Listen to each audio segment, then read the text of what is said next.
កា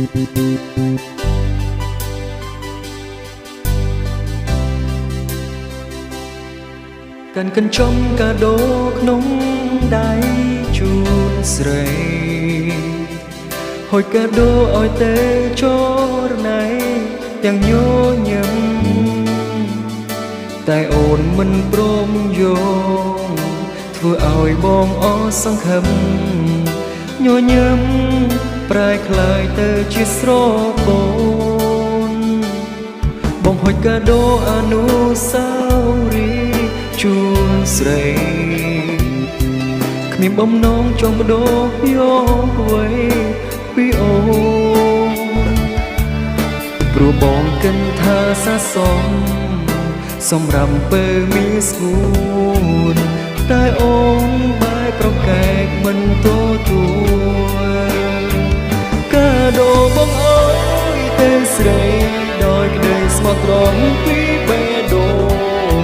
អូនមិនទទួលហើយបែរខ្នងធ្វើប្រងើងើ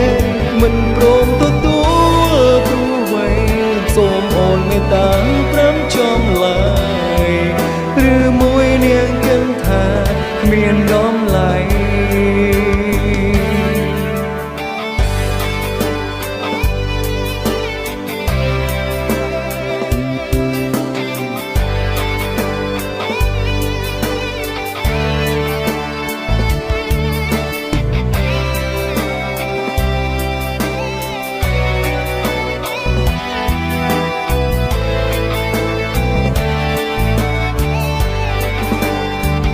កាដូបងអើ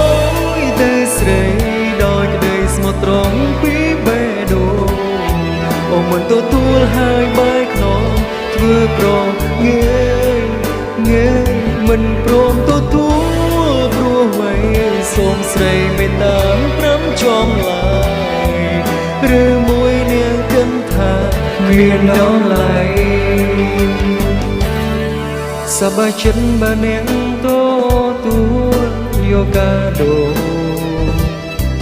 តែឥឡូវត្រូវហូរទឹកភ្នែកដល់សារស្រីបេះដូងស្ទើរប្រែកាដូប្រែគ្មានន័យវ័យត្រូវរលាយក្នុងថ្ងៃនេះកាដូគ្មានន័យ